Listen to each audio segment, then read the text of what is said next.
अस्सलामुअलैकुम। आज हम बात करेंगे उस सूरत की जिसे नबी करीम सल्लल्लाहु अलैहि वसल्लम ने कुरान की दुल्हन करार दिया है, यानी सूरत रहमान। आज मैं आपको वो बात सुनाने जा रही हूँ जो सुनकर दिल का हर ज़रा सुबहान अल्लाह कह उठेगा। क्या आप जानते हैं अल्लाह ताला खुद सूरत रहमान की तलावत फरमाते हैं। हज़रत अली रज़ी अल्लाह ताला अन्हा फरमाते हैं, रसूलुल्लाह सल्लल्लाहु अलैहि वसल्लम ने फरमाया, हर चीज़ की एक ज़ीनत है और कुरान की ज़ीनत सूरत रहमान है। और अल्लाह ताला ने खुद सूरत रहमान की तलावत फरमाई। सोचिए, जिस सूरत को खालिक़े कायनात ने खुद पढ़ा हो, उसकी तलावत हम पर कैसी रहमतें बरसाएंगी।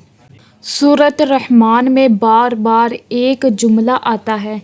फिर तुम अपने रब की कौन कौन सी नेमतों को जुटलाओगे। ये जुमला 31 मरतबा इस सूरत में आया है। आओ आज हम सूरत रहमान की तलावत सुन के अल्लाह ताला की रहमतों का शुक्र अदा करते हैं। अऊज़ु बिल्लाहि मिनश शैतानिर रजीम। बिस्मिल्लाहिर रहमानिर रहीम। अर्रहमान अल्लमल कुरआन खलक़ल इंसान अल्लमहुल बयान अश-शम्सु वल क़मरु बिहुस्बान वन-नज्मु वश-शजरु यस्जुदान वस्समाअ रफ़अहा ववضअल मीज़ान अल्ला तत्ग़व फ़िल मीज़ान वअक़ीमुल वज़न बिल-क़िस्ṭ वला तुख़सिरुल मीज़ान वल-अर्ض वضعها للأنام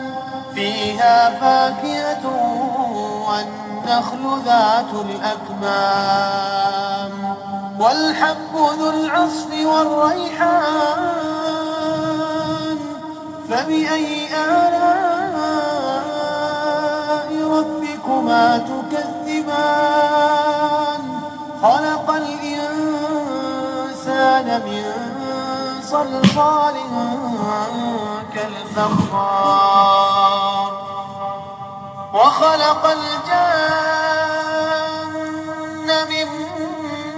مارج من نار فبأي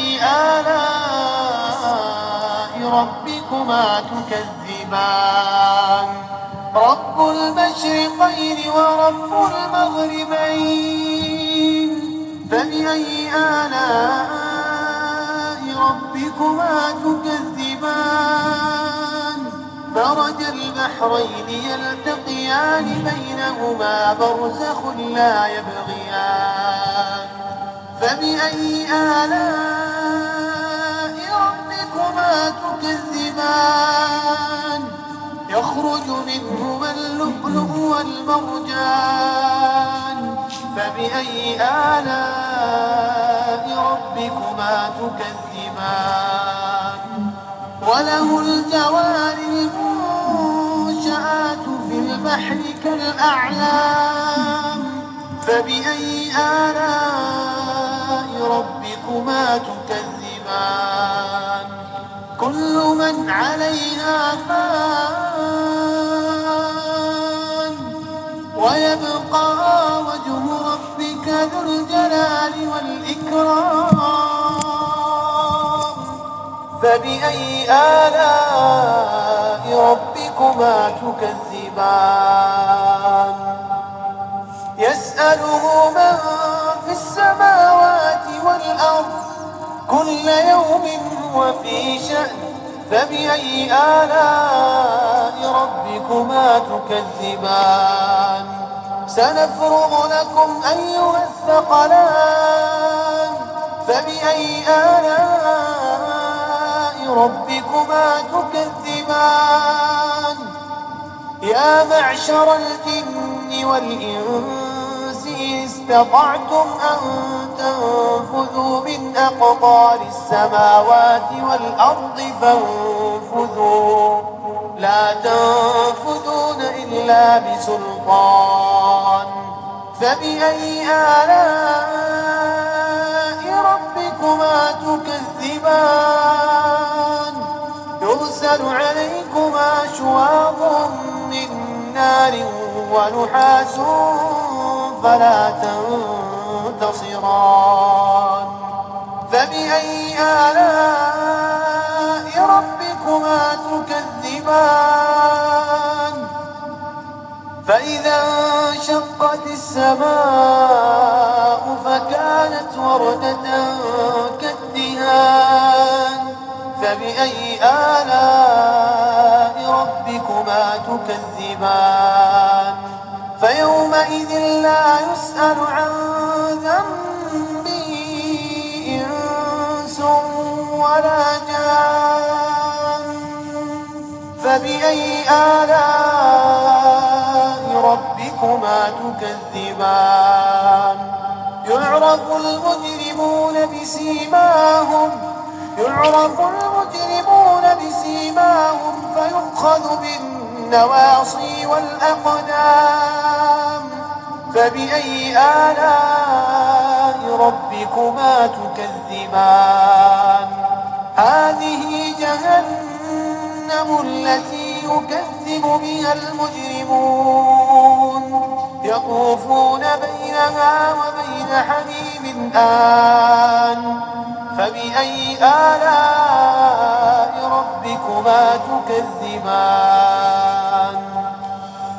ولمن خاف مقام ربه جنتان فبأي آلاء ربكما تكذبان ذواتا أفنان فبأي آلاء ربكما تكذبان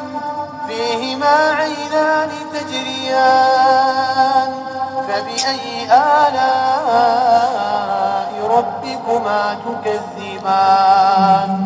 فيهما من كل فاكهة زوجان فبأي آلاء ربكما تكذبان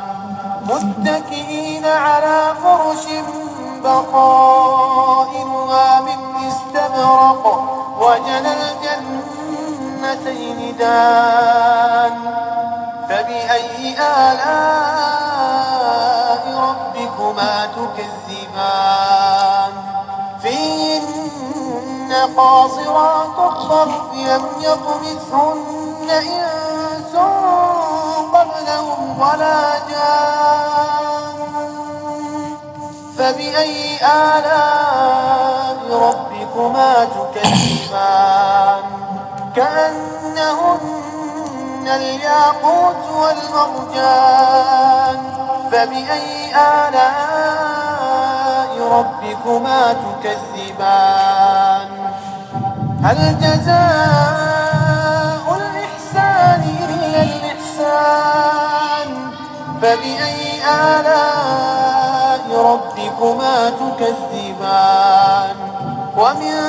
دونهما جنتان فبأي آلاء ربكما تكذبان مدهامتان فبأي آلاء ربكما تكذبان فيهما عينان نضاختان فبأي آلاء ربكما تكذبان فيهما فاكهة ونخل ورمان فبأي آلاء ربكما تكذبان فيهن خيرات حسان فبأي آلاء ربكما تكذبان حور مقصورات في الخيام آلاء ربكما تكذبان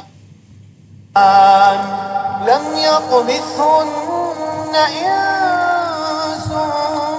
قبلهم ولا جان فبأي آلاء ربكما تكذبان متكئين على رفرف خضر وعبقري حسان فبأي آلاء ربكما تكذبان تبارك اسم ربك ذي الجلال والإكرام